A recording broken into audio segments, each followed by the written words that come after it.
Hey everyone, GuardianE here with another live reaction and first impression video for Fire Emblem Heroes.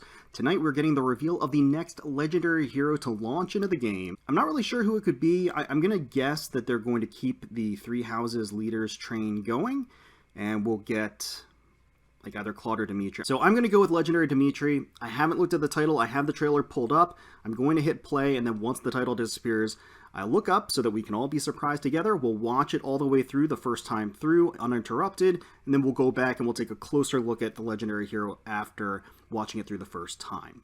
So let's get started. Alright, looking back up now. A new legendary hero joins the battle.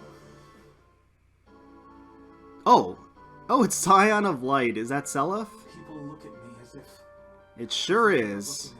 So he's going to be a cavalry sword user. Virtuous turfing, Ignis, he comes with distant counter, his own exclusive B slot. Alright. So he is on horseback, like his father's incarnation in Fire Emblem Heroes. There's Julia supporting him. I bear the light. There he goes. Okay, alright. These heroes also appear in this event. There's that Robin. Legendary Lyn. Got Legendary Azura. Mythic Duma. Okay, got Yoon in there. Sothis. Okay. Peony. Sed. Alright. Eleonora. Oh, huh. We got Legendary Chrom, as well as Mirabilis. So Mirabilis making it in her first Legendary Hero debut. Alright, fix that resolution. Sorry about that. I clicked the trailer early, so I didn't have all of the resolution options, so we were looking at it kind of potato quality, so apologies on the first time through, but I went ahead and fixed that. We're on the HD version now. So, getting Seliph, Legendary Seliph, that's pretty exciting. Like I said, he is going to be a cavalry sword unit, which is pretty exciting. I think Seliph fans out there are going to be elated by his inclusion. I know a lot of Seliph fans out there have been a little disappointed in Seliph's representation in the game. After his weapon refine, which really boosted his viability as a whole, it definitely lets him play certain roles and certain strategies. But even so, I think people wanted a legendary Seliph, and here he is, either Seliph or Sigurd, really. And we ended up getting Seliph, so that's very exciting. And of course, he's going to be accompanying, well, not on this banner, but there's the legendary Julia out there that they can be paired together. And he looks pretty great. So starting on the 30th of June until the 6th of July, so we have the standard week for pulling these characters. And kind of an interesting medley of different characters on the banner itself. The banner will be starting on the 30th of June up until the 6th of July, the standard week-long Legendary Hero banner. So let's go ahead and rewind to take a closer look at Seliph's art, some closer look at Seliph's abilities, as well as the units available, the selection available on this banner to make my own kind of subjective determination as to whether or not I think this is worth pulling for, and prioritizing the different colors. Alright, so Legendary Hero joins the battle. Let's take a closer look at him here. Scion of Light. People look at me as if they are looking at a god. So Seliph definitely got a makeover in the right direction. He is looking pretty darn dapper here. His art is magnificent. I like how clean it is, how polished his armor looks. Just very regal. Naturally, the royal blue, the white, and the gold look perfect on him, certainly matching his hair as well as his headband. I like the design of his turfing here. I think it looks like an elegant blade, certainly matches the rest of his composure, his demeanor, the rest of his outfit. That gem on the turfing matching the crimson red in the lining of his cloak that's sort of flowing. I like that he has his hand on his cloak as he's sort of pulling it around him. It gives a dynamic look to the art as well as just a sense of movement overall to the piece. It does kind of seem like they've gravitated towards putting these fur linings on legendary heroes for some reason. I don't know. It seems like a common theme. I unfortunately don't know if this is based off of a canon version of Seliph in his game, but I'm just kind of thinking back to Legendary Chrom, Legendary Marth, how they all have like those fur linings on them. If you want to get legendary, get some fur lining on your coat, because that really just boosts your stats right there. I have to admit that it does add a sense of weight to the outfit, and I mean, quite frankly, it just looks badass. Like, you know, if it ain't broke, don't fix it, right? So I'm totally okay with the fur linings on Legendary Heroes. It does look really cool. And I even like at the bottom of his cloak on the outside, you have the sort of a black and gold emblem that kind of circles around the bottom side of it. Just really good stuff. All right, let's keep going. Okay, let's take a look at his skills. So, Virtuous Turfing 16 Might Sword grants Res plus 3. If foe initiates combat or unit's HP is less than 100% at the start of combat, so 2 conditions, inflicts attack defense -6 on foe during combat, so an in-combat debuff. And if unit deals damage to foe during combat, restores 7 HP to unit. Triggers even if 0 damage is dealt. So let's break it down. Res plus 3 makes a lot of sense, just considering that he has Distant Counter, which I can already see in his A slot. And then the 2 conditions. If foe initiates combat, so of course if he's going to be enemy phasing, as a Distant Counter unit, you would expect him to be ready to enemy phase and have the stat line to support that. So regardless, irrespective of any HP condition or anything else, as long as he's enemy phasing, the condition is met. The other potential option for activating the effect is that the unit's HP, Seliph's HP, is less than 100% at the start of combat. So even if he's offensively player-facing against somebody and he has less than 100% HP, it will inflict a debuff of -6 to attack and defense. The 2 stats that he would want to, the -6 to defense will let him do more damage, -6 to attack will ensure that he doesn't take as much damage, and if unit deals damage to foe during combat, restores 7 HP to unit. Now, in looking at the animation the example animation, battle animation that they have in the trailer, it looks like he restores the HP as soon as he attacks into the opponent. It is not... it's not after combat or anything like that. So as soon as he attacks them, he restores 7 HP, which is interesting. It is interesting. That kind of leads me to believe that some of his skills are going to be HP based. It's a little bit weird because Virtuous Turfing's one condition is based on him having less than 100 HP, or 100% HP, which leads me to believe that maybe Holy War's End is HP conditioned. But overall, it's a powerful effect. It's pretty solid, at least as far as enemy phasing is concerned. That means he's always going to basically have Res plus 3. He's always going to have 6 additional attack and take 6 less damage whenever he is enemy phasing an opponent, regardless of and irrespective of their range and HP. So that's a relatively powerful effect. And then again, he restores 7 HP every time. So that's interesting. Not an insane effect by any stretch of the imagination, but certainly all these things you would want in a distant counter enemy phase unit to basically bolster his defenses and also bolster the amount of damage that he does. Ignis for the special, which would imply that he has some pretty hefty defense. Distant counter for the A slot. Holy War's End is his unique B slot. If unit's HP is greater than or equal to 50%, so there's that HP condition, and foe initiates combat, unit makes a guaranteed follow-up attack before foe can counterattack.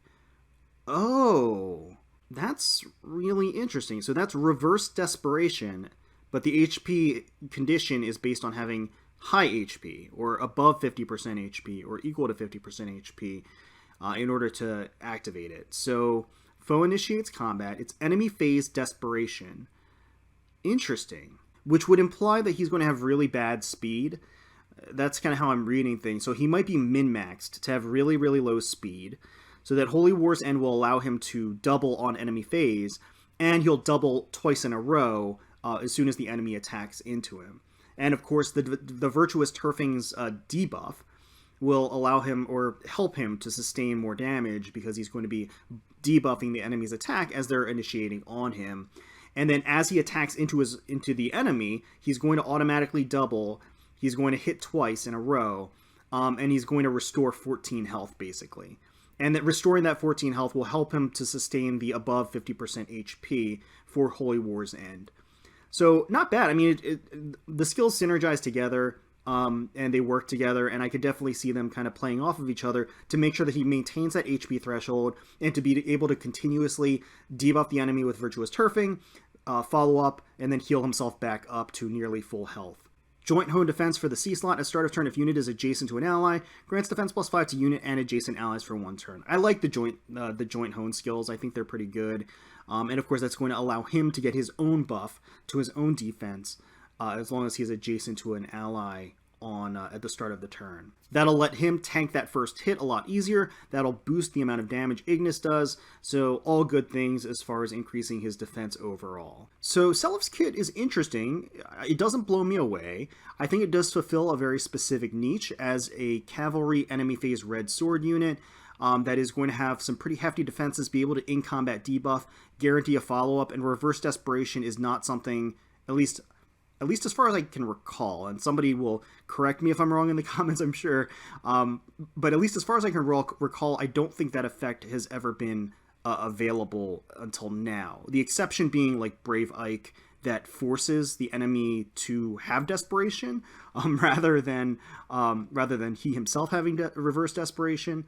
But I can't think of any other point at which, or any other skill that has that sort of effect. So at the very least, he does have that kind of uniqueness going for him, which I think is always a good thing. I would think he would be particularly effective with either a defense boosting seal or potentially a seal like Heavy Blade that would just increase his special cooldown charge so he can do a ton of damage with Ignis on enemy phase.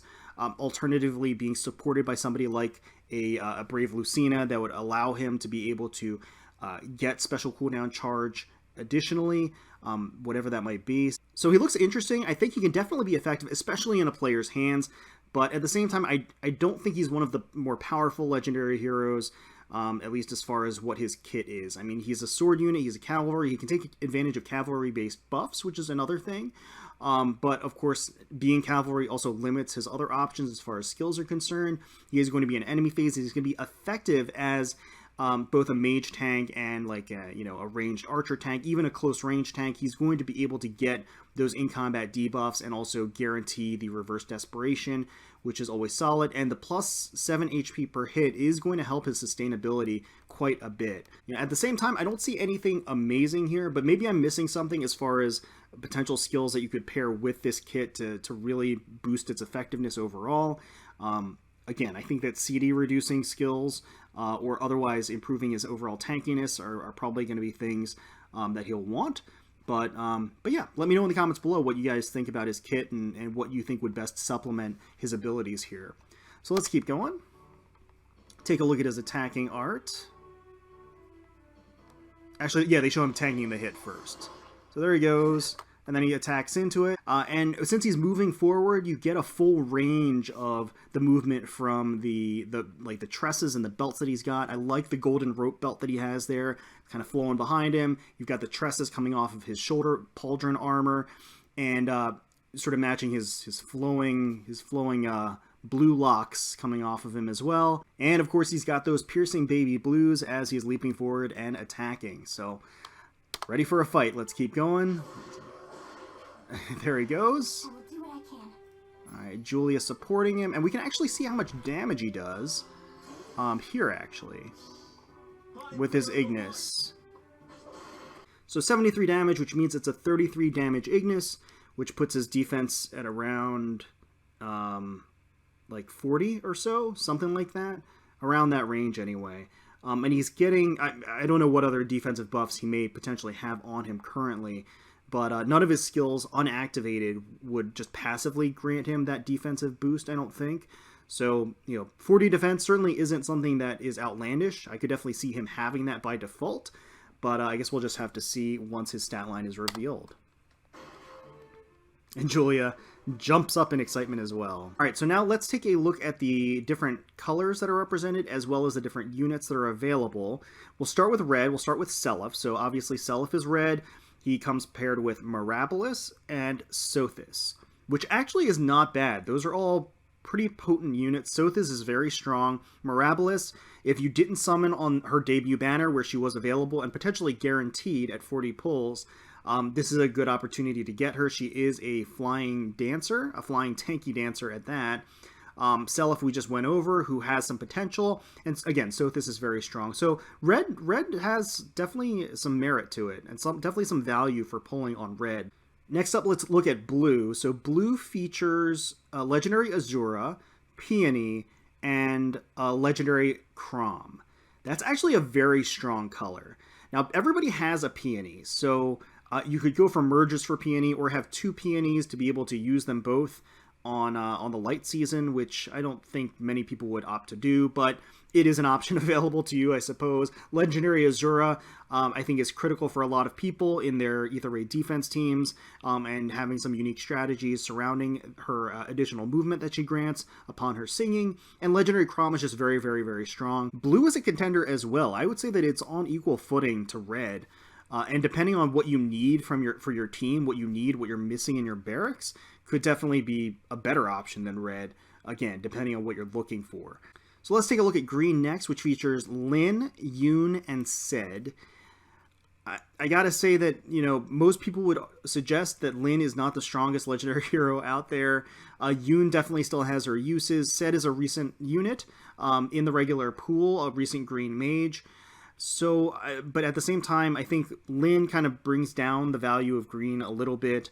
Again, she's been around for a while. Lyn is a little bit more difficult to use. I would say, she's fun to use, but at the same time, lacks some of the overall utility and strength of some of the other characters on this banner. Again, Yoon is still pretty strong, but I would actually put green below red and blue at this juncture. And then finally, colorless is going to be Legendary Robin, Duma, as well as Eleonora. Eleonora is actually an interesting pick. She's not limited. She's not seasonal. She's actually very strong. She has kind of a unique fire sweep effect on her bow, and she is powerful. Robin, again, Robin's one of the oldest legendary heroes. I think that she kind of brings down the color a bit. Duma, I think Duma's a little underrated, but he still has his uses and has a lot of utility, especially on Ether Ray defense. So I think I would actually put colorless around where green is. So we have kind of red and blue, and then immediately under that we've got green and colorless. I have to say that this is probably one of the more balanced legendary hero banners. There's no color that blows me away as like an absolute must pull. I think it's going to really depend on your barracks at this point. What are you missing? What do you need? Do you need flying dancers? I will say that if you need a flying dancer, you've got your pick of the litter here, because you've got Mirabilis, you've got Peony, and you've got Legendary Azura, which are all fantastic options as a legendary, as a flying dancer. And again, if you're missing particular legendary heroes, that's going to push a specific unit or a specific color to the forefront as you would prioritize which color you're going to be sniping for. But in my personal opinion, I think that red and blue just like very, very slightly, like almost marginally eke out green and colorless on this. But again, I think at the end of the day, it's a coin flip. It's going to depend on which color you're missing the most units from. And of course, just to reiterate, general rule of thumb when summoning on a legendary hero banner or mythic hero banner is you want to be missing or be looking for at least 2 units of a color if you're going to be sniping that color. The individual rate for each of the units is actually lower than a 3-person banner.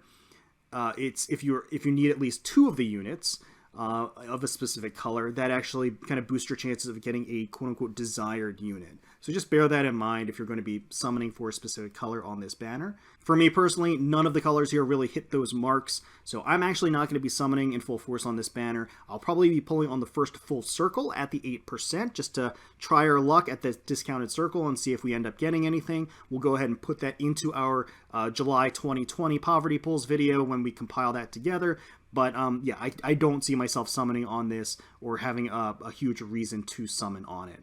But let me know in the comments below if you're excited for this banner, if you're excited for Seliph, if you're excited for any of these specific colors and you're going to be summoning for them. Let me know who your targets are in the comments below and how much you're willing to blow for them.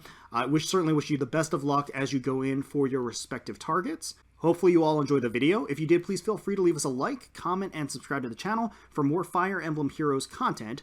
We thank you all so much for watching and taking time out of your day to spend with us. We really, really do appreciate it. As always, wishing the best for you, your family, and your friends, and certainly hoping that you're all staying safe, healthy, secure, and united out there. And until next time, let's protect those skies.